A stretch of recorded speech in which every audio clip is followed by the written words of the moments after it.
Berdasarkan informasi langsung khatib ketika diundang Bapak Presiden secara langsung ingin mendengar, marilah kita bangun kembali negeri ini, kita bangun kembali bangsa ini.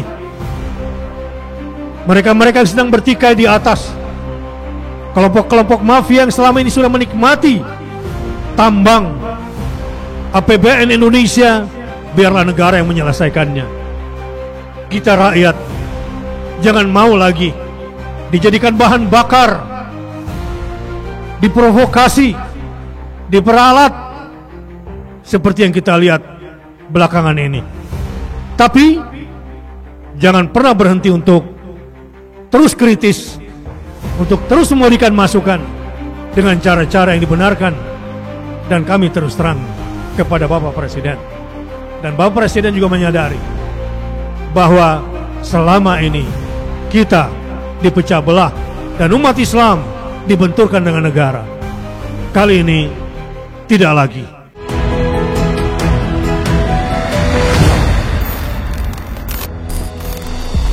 Berdasarkan informasi langsung khatib ketika diundang Bapak Presiden secara langsung ingin mendengar apa pernyataan Presiden secara diam-diam, bahwa di Indonesia ini ada kelompok hegemon, pihak luar. Amerika tidak suka dekat dengan Cina, Cina juga tidak suka Indonesia dekat dengan Amerika. Cina dengan Amerika juga tidak suka kalau Indonesia berdiri sendirian. Di Indonesia dan dari Indonesia, Amerika selama ini banyak mengambil tambang emas di Freeport, dan itu sudah nyata sejak sebelum kemerdekaan. Cina juga sudah banyak mengambil tambang, terutama di Indonesia Timur.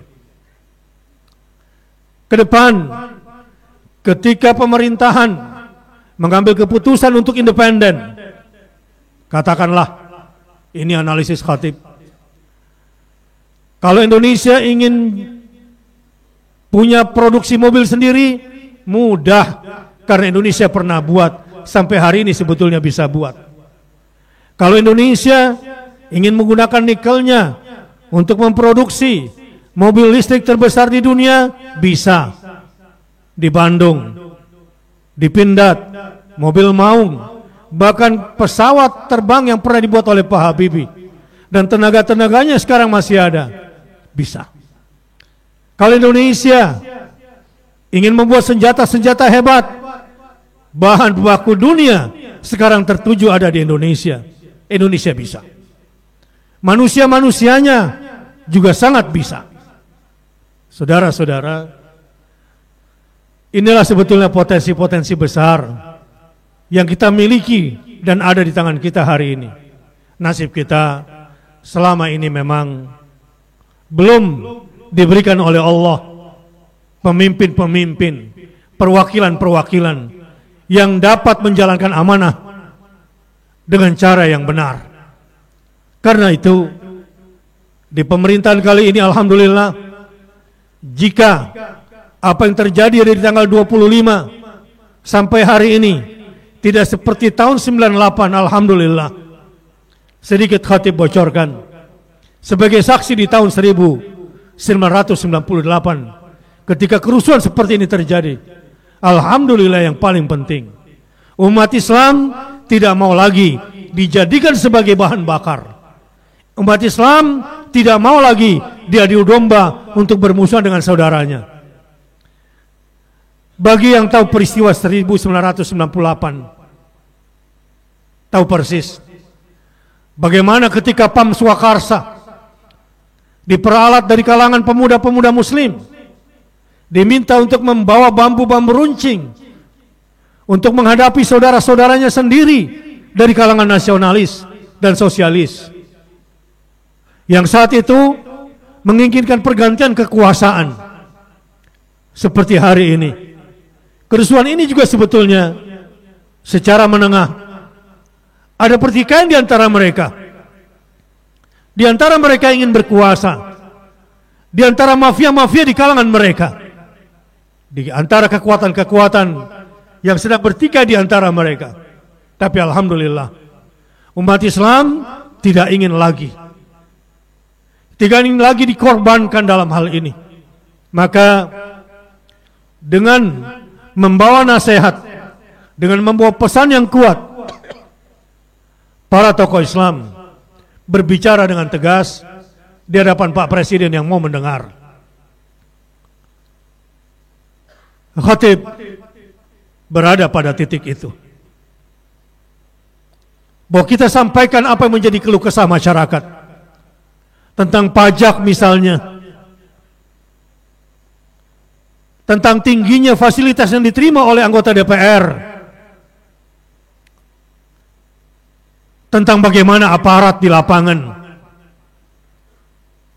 Dan kami bahkan menuntut agar Presiden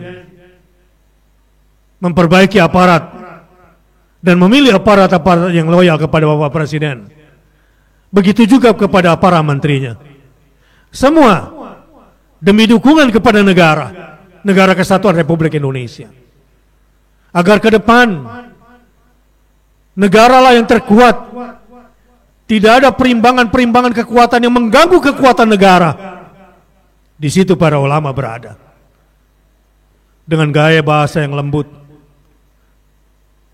mengevaluasi diri dari cara-cara yang lama. Dan hal yang terpenting, umat Islam tidak ingin lagi dibenturkan dengan kekuasaan seperti 10 tahun yang lalu, ketika umat Islam dipecah belah untuk diadu domba antara satu umat Islam dengan umat Islam yang lain. Yang ini merasa paling Indonesia, yang ini dituduh bukan Indonesia. Dan kedua-duanya dibenturkan dengan negara. Sidang Jumat rahimakumullah. Pada hari ini Khatib ingin mengajak kita semua, marilah kita bangun kembali negeri ini. Kita bangun kembali bangsa ini. Mereka-mereka yang sedang bertikai di atas, kelompok-kelompok mafia yang selama ini sudah menikmati tambang APBN Indonesia, biarlah negara yang menyelesaikannya.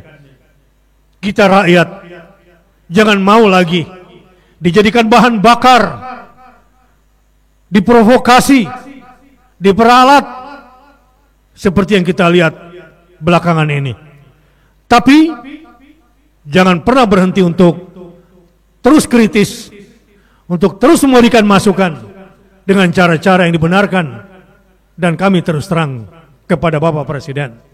Dan Bapak Presiden juga menyadari bahwa selama ini kita dipecah belah dan umat Islam dibenturkan dengan negara. Kali ini tidak lagi. Maka seperti Anda lihat di lapangan, pembakaran-pembakaran bukan umat Islam yang melakukannya.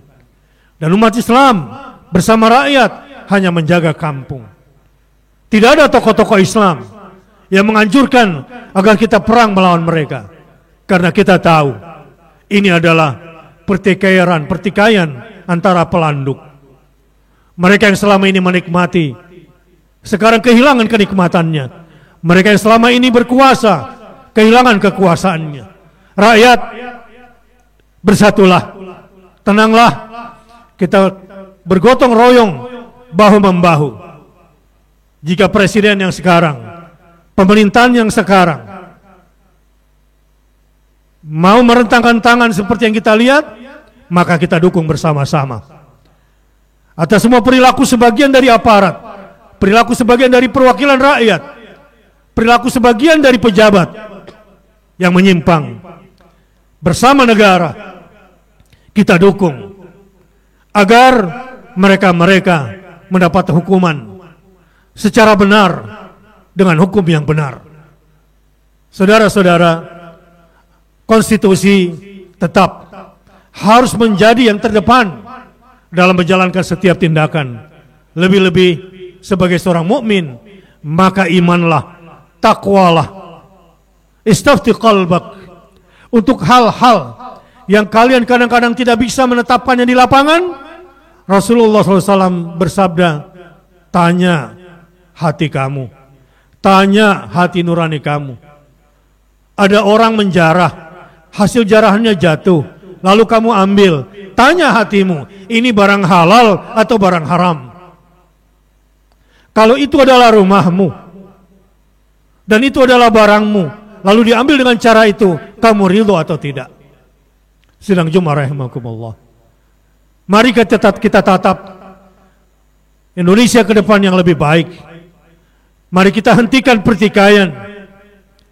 Mari kita bersama-sama mendukung kekuatan negara, berada di barisan negara.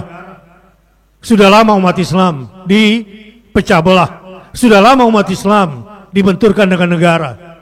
Hari ini sebetulnya masih kritis. Hari ini masih rentan.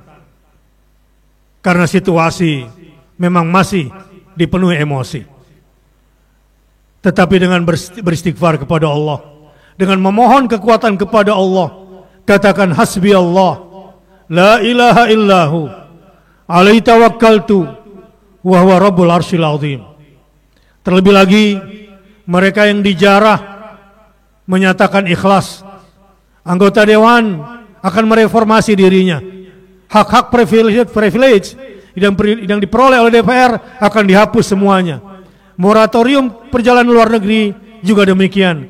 Bahkan di pertemuan kedua kami menuntut agar semua fasilitas-fasilitas mewah yang tidak masuk akal juga dihilangkan. Dan komitmen itu ada. Kita lihat ke depan sambil senantiasa bersabar, bertakwa, dan yang paling penting waspada. Jangan mau dipermainkan oleh kelompok-kelompok yang bertikai di atas hanya gara-gara mereka selama ini telah menikmati dan sekarang kehilangan kenikmatannya. Mereka bekerja untuk itu semua dan kita yang menjadi korban.